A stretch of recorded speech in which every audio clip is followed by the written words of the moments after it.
Lord Richard craft नामक आदमी को एक पुराना नक्शा मिलता है। उस नक्शे से उसे एक रहस्यमयी आइलैंड के बारे में पता चलता है। रिचर्ड अपनी बेटी लारा को लंदन में छोड़ देता है और खुद उस रहस्यमय आइलैंड को खोजने निकल पड़ता है। 7 साल बीत जाते हैं। लारा अब बड़ी हो चुकी है, लेकिन उसके पिता वापस नहीं लौटे। अब वो MMA फाइटर बन गई है। एक फाइट के दौरान उसकी विरोधी उस पर भारी पड़ती है और लारा को हार माननी पड़ती है। पिता के जाने के बाद लारा छोटी मोटी नौकरियां करके अपना गुजारा करती है। एक दिन उसके पिता की पुरानी बिजनेस पार्टनर एना उससे मिलने आती है। एना कहती है कि लारा को पैसों की चिंता नहीं करनी चाहिए क्योंकि उसके पिता बहुत कुछ छोड़ कर गए हैं। लेकिन लारा को अपने पिता की संपत्ति नहीं चाहिए थी। उसके लिए रिचर्ड की यादें ही सब कुछ थीं। एना उसे समझाती है, अगर तुम पेपर साइन नहीं करोगी तो रिचर्ड को कानूनी तौर पर मरा हुआ नहीं माना जाएगा और फिर उसकी सारी संपत्ति बिक जाएगी, तुम्हें कुछ नहीं मिलेगा। उसी रात लारा अपने पिता की यादों में खो जाती है। उसे वो नेकलेस याद आता है जो रिचर्ड ने जाते वक्त उसे दिया था। उन्होंने कहा था, अगर इसे पकड़कर किसी को याद करोगी तो उसे महसूस होगा कि कोई उसे याद कर रहा है। अगले दिन लारा अपने पिता की कंपनी क्राफ्ट होल्डिंग्स में जाती है ताकि पेपर साइन कर सके। लेकिन साइन करने से पहले एक वकील उसे एक रहस्यमयी पजल बॉक्स देता है, कालाकुरी। लारा उसे सुलझाती है। उसके अंदर से एक चिट्ठी और चाबी निकलती है। चिट्ठी में लिखा होता है, मेरी आखिरी जगह का पहला शब्द। लारा समझ जाती है कि ये उसके पिता की कब्र की बात हो रही है। वो कब्र पर जाती है। वहाँ रिचर्ड नाम का पहला अक्षर R दबाती है। वहाँ एक छुपा हुआ लॉक खुलता है। चाबी लगाकर दरवाजा खोलने पर एक गुप्त कमरा मिलता है, रिचर्ड का सीक्रेट ऑफिस। वहाँ उसे फेक पासपोर्ट्स, पुराने दस्तावेज और एक कैमरा मिलता है। कैमरे में रिचर्ड का रिकॉर्डेड मैसेज होता है। रिचर्ड बताता है कि उसकी पत्नी की मौत के बाद वो टूट गया था और हिमिको प्रोजेक्ट पर काम करने लगा। उसे लगता था कि वो अपनी पत्नी से फिर मिल सकता है। रिचर्ड चाहता था कि लारा उसकी रिसर्च को जला दे ताकि वो गलत हाथों में न पड़े, लेकिन लारा उसे जलाने के बजाय पढ़ने लगती है।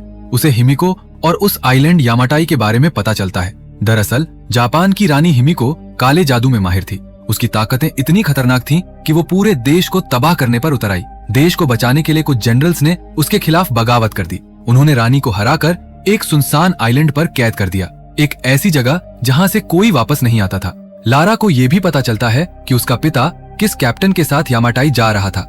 तब लारा अपना नेकलेस बेचती है और जो पैसे मिलते हैं उससे वो हांगकांग निकल पड़ती है अपने पिता की खोज में। लारा हांगकांग की गलियों में अपने पिता के बताए जहाज को ढूंढ रही थी। तभी कुछ लड़कों ने मदद का बहाना किया और उसका बैग छीनकर भाग गए। लारा बिना समय गवाए उनके पीछे दौड़ी। लड़के एक बोट पर चढ़ गए जो चलने लगी। लारा मार्केट के रास्ते भागते हुए उस बोट तक पहुंची और जैसे ही लड़के उतरे उसने एक को पकड़ लिया। वो लड़का चाकू निकालकर लारा को डराने लगा, लेकिन लारा फुर्ती से बच निकली।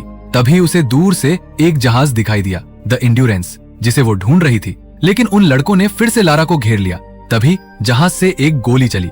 ये गोली जहाज के कैप्टन लू रेन ने चलाई थी। लड़के डरकर भाग गए। लू ने लारा को भी तुरंत वहां से जाने को कहा, लेकिन लू नशे में था और बात करते करते जहाज से नीचे गिर गया। लारा ने पानी डालकर लू को होश में लाया और अपने पिता का लेटर दिखाया। लू ने बताया कि उसके पिता का नाम भी लू ही था और शायद रिचर्ड ने उसी से बात की हो। फिर उसने बताया कि उसका पिता भी गायब है, यानी लारा और लू दोनों के पिता एक ही मिशन पर गए थे। लारा ने अपने पिता की डायरी में कुछ कोड देखे जो किसी खास जगह का पता बताते थे। लू ने अंदाजा लगाया कि वो कोड घड़ी की सुइयों जैसे हैं। जब लारा ने मैप पर निशान लगाया तो पता चला कि हिमिको का आइलैंड बहुत खतरनाक जगह पर है। लू ने मना किया, लेकिन जब उसने अपने पिता की एक पुरानी तस्वीर देखी तो वो सोच में पड़ गया। लारा ने कहा कि उसने पिछली रात जुए में पैसे हारे हैं और उसे पैसे का लालच देकर लारा ने उसे मना लिया।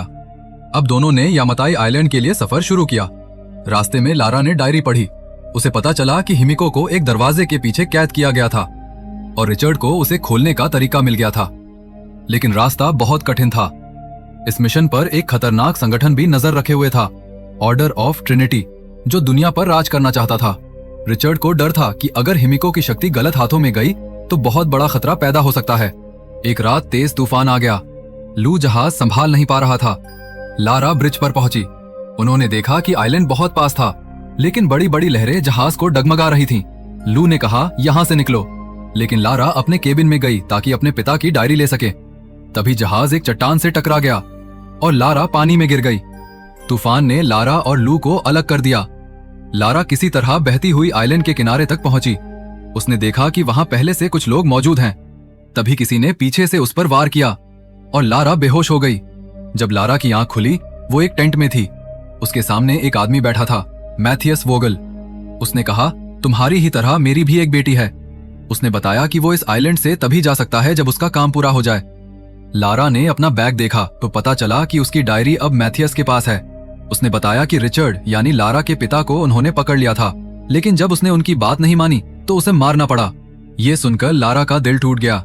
बाहर निकली तो देखा वहां के कर्मचारी पहाड़ को बम से उड़ा रहे थे। लारा को बांधकर कहीं और ले जाया जा रहा था और रास्ते में उसने देखा कि लू को भी पकड़ लिया गया है। लू से जबरदस्ती मजदूरी पाई जा रही थी। फिर मैथियस ने सभी को आगे चलने का आदेश दिया। लारा ने लू को बताया कि मैथियस ने उसके पिता को मार दिया और फिर लू को भी पता चला कि उसके पिता को भी इसी मिशन में मार दिया गया था। मैथियस को रिचर्ड की डायरी से हिमिको की कब्र की एंट्रेंस मिल गई थी। अब सभी लोग, कैदी, मजदूर, यहाँ तक कि लारा और लू भी उस रास्ते को साफ करने लगे। एक बूढ़ा आदमी कमजोरी से गिर गया। एक गार्ड ने उस पर चिल्लाकर कहा, उठ और काम कर। लारा और लू ने उस बूढ़े की तरफदारी की और गार्ड से भिड़ गए। तभी मैथियस आ गया और उसने बूढ़े को गोली मार दी।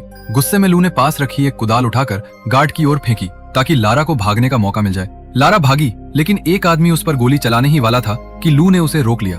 फिर लू भी पीछे दौड़ा, लेकिन मैथियस ने उसकी बाजू में गोली मार दी। लारा पहाड़ पर चढ़ गई। एक पेड़ गिरा हुआ था, उसी पर चढ़कर वो पार जाने लगी, लेकिन गोलीबारी की वजह से वो नदी में गिर गई। लारा बहती हुई एक झरने के पास पहुंची। वहां उसे एक क्रैश हुआ पुराना प्लेन दिखा। लारा उसके एक पंख से लटककर ऊपर चढ़ी, लेकिन जैसे ही वो चढ़ी प्लेन टूटने लगा। लारा तेजी से प्लेन के अंदर के हिस्से में भागी और आखिरी पलों में वो प्लेन के ढांचे में कूद गई। पूरा प्लेन टूटकर दो पहाड़ियों के बीच अटक गया। किस्मत से वहां लारा को एक पुराना पैराशूट मिल गया। जैसे ही वो नीचे गिरी, पैराशूट खोल लिया, लेकिन फिर भी लारा जंगल में जोर से गिरी।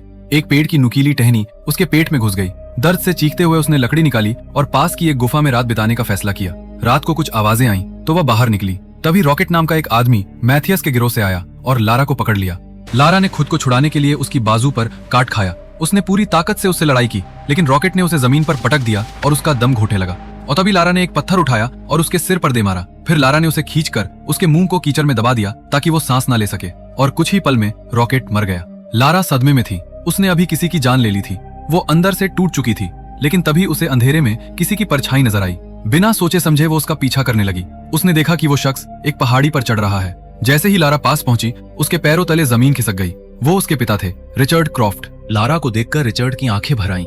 वो लारा को गले लगा लेता है और कांपती आवाज में पूछता है, तुम यहाँ क्या कर रही हो मेरी बच्ची? लारा घायल थी। रिचर्ड ने उसके जख्मों पर पट्टी बांधी और उसे आराम करने को कहा। अगले दिन वर्कर्स ने हिमिको की कब्र का रास्ता साफ कर दिया। मैथियस ने किसी को सैटेलाइट फोन से खबर दी। अगली सुबह रिचर्ड ने बताया कि मैथियस ट्रिनिटी नामक एक खतरनाक ऑर्गेनाइजेशन के लिए काम करता है और उसे हिमिको की कब्र तक किसी भी कीमत पर नहीं पहुंचने देना है। क्या तुमने मेरी सारी रिसर्च जला दी? रिचर्ड ने पूछा। लारा ने जवाब दिया, नहीं, अगर मैं जला देती तो कभी आप तक नहीं पहुंच पाती। ये सुनते ही रिचर्ड घबरा गया। मतलब अब सब कुछ मैथियस के पास है? वो गुस्से से कांप उठा। लारा, ये कोई खेल नहीं है। अगर हिमिको की कब्र खुल गई तो पूरी दुनिया खतरे में पड़ जाएगी। लेकिन अब लारा ने फैसला कर लिया था, हम मैथियस का सैटेलाइट फोन चुराकर यहाँ से निकल सकते हैं। अकेले इतने सारे गार्ड से नहीं लड़ सकते। उसने वहां रखी हुई एक धनुष और तीर उठाया और छुपते छुपाते मैथियस के कैंप की तरफ निकल पड़ी। किसी तरह वो मैथियस के टेंट तक पहुंची। तभी मैथियस खुद भी वहां आ गया। लारा को छुपना पड़ा। मैथियस को फोन पर एक मैसेज मिला, उसका बॉस जल्द ही आइलैंड पर पहुंचने वाला है, लेकिन एंट्रेंस को खोलने वाले कोड्स अब भी नहीं मिले थे। जैसे ही मैथियस बाहर गया, लारा निकली। उसे लू दिखा, जिसने एक गार्ड को मारकर बाकी वर्कर्स को हथियार जमा करने को कहा। लारा ने कहा, तुम लोग सब कुछ संभालो, मैं फोन चुराती हूँ। मैथियस जैसे ही टेंट से बाहर निकला, लारा तेजी से अंदर भागी और सैटेलाइट फोन चुरा लिया। लेकिन तभी उसने देखा रिचर्ड कब्र की तरफ जा रहा था। मैथियस ने भी उसे देख लिया और अगले ही पल उसे पकड़ लिया। वो रिचर्ड को टॉर्चर करने लगा। रिचर्ड ने कहा, अगर तुमने ये कब्र खोली तो तुम्हारा परिवार बचेगा नहीं। मैथियस समझ गया कि रिचर्ड आसानी से रास्ता नहीं बताएगा। उसने अपने गार्ड को आदेश दिया, गोली मार दो। लेकिन तभी लारा ने गार्ड को शूट कर दिया। अब वो मैथियस पर निशाना ताने खड़ी थी, लेकिन मैथियस ने पहले ही अपनी बंदूक रिचर्ड की ओर कर रखी थी। मैथियस ने मुस्कुराते हुए कहा, लारा, क्यों ना तुम अपने पिता को समझाओ कि ये टूम्ब खोलने दो। लारा ने अपने पिता की ओर देखा। अब वो अपने पिता को खोना नहीं चाहती थी। लारा ने गहरी सांस ली और कहा, मैं जानती हूँ टूम्ब को कैसे खोलना है। जैसे उसने पहले उस पुरानी पहेली को सुलझाया था। वो दरवाजे पर गई, पहियों को घुमाया और कुछ ही पलों में वो दरवाजा जोर की आवाज के साथ नीचे गिर पड़ा। अब लारा, रिचर्ड, मैथियस और बाकी सभी उसकी टीम के साथ उस रहस्यमयी टूम्ब के भीतर जा चुके थे। भीतर घुसते ही अचानक लारा का पैर एक छिपे हुए टिगर पर पड़ा। जमीन से एक भाला निकला और एक गार्ड को ही खत्म कर दिया। सबका चेहरा सफेद पड़ गया। फिर वे पहुंचे एक अंधेरे गड्ढे तक, जहां चारों ओर सिर्फ इंसानी हड्डियां बिखरी थी। वे धीरे धीरे एक सीढ़ी के सहारे दूसरी ओर बढ़े। लेकिन तभी एक और गार्ड की गलती से एक दूसरा टिगर दब गया। लोहे के भारी गोल दरवाजे बंद हो गए। सब अंदर फंस चुके थे और अब फर्श भी दरकने लगा। लारा ने देखा कि बाहर एक गार्ड अभी भी बचा है। उसने तेजी से दीवार पर बने व्हील की तरफ देखा। वो उन्हें चाबी की तरह घुमाने लगी, लेकिन तभी फर्श उसके पैरों के नीचे से टूट गया। वो किसी तरह दरवाजे से लटक गई और याद आया उस पहली पहेली में रंगों का मेल जरूरी था। लारा ने येलो और रेड व्हील को मिलाया और हरे रंग की लाइट जल उठी। दरवाजा खुल गया। सामने टूटी फूटी कब्रें थी, हिमिको की दासियों की। वे मौत के बाद भी हिमिको की सेवा में थी। अब वे सभी हिमिको की असली कब्र तक पहुंच चुके थे। रिचर्ड ने मैथियस को रोका। इस कब्र को खोलना बहुत बड़ी गलती होगी, लेकिन मैथियस ने बात नहीं मानी। गार्ड्स ने ताबूत खोला। अंदर हिमिको की लाश थी। एक पल को सब शांत हुआ और फिर हिमिको ने अपनी सूनी आंखें खोल दी। उसका शरीर काला पड़ने लगा, जैसे सड़ रहा हो। लारा ने फौरन ध्यान दिया। चित्रों में हिमिको को राक्षस की तरह नहीं दिखाया गया था, बल्कि बलिदान देने वाली रानी के रूप में। उसे वो पुरानी पहेली याद आई। जिंदगी वापस लाने के लिए हिमिको को मरना पड़ा। लारा चीखी, कोई भी हिमिको को मत छूना, लेकिन देर हो चुकी थी। एक गार्ड ने जैसे ही हिमिको को हाथ लगाया, उसका हाथ काला पड़ गया। मांस गलने लगा। वो गार्ड तड़पते हुए जमीन पर गिरा और फिर गोलियां चल गईं। एक और गार्ड मारा गया।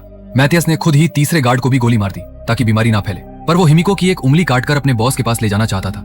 लारा ने कुल्हाड़ी उठाई और आखिरी गार्ड पर टूट पड़ी। रिचर्ड ने भी बंदूक उठाई और मैथियस की टांग में गोली मार दी।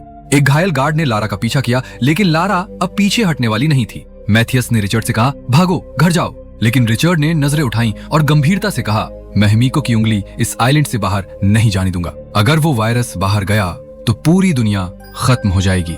मैथियस ने रिचर्ड पर गोलियां चला दी। तभी पीछे से एक संक्रमित गार्ड उठ खड़ा हुआ। उसने रिचर्ड पर हमला कर दिया। रिचर्ड ने जैसे तैसे उसे मार गिराया, पर देर हो चुकी थी। गार्ड उसे छू चुका था। अब वायरस उसके अंदर था। रिचर्ड ने अपनी बाजू कसकर बांध ली ताकि बीमारी कुछ देर तक रुकी रहे। उधर लारा छिपने की कोशिश कर रही थी, लेकिन उसका पैर एक हड्डी पर पड़ा। आवाज हुई। गार्ड को पता चल गया। दोनों का वजन इतना हुआ कि कब्र टूट गई और वो नीचे एक अंधेरे कमरे में गिर पड़े।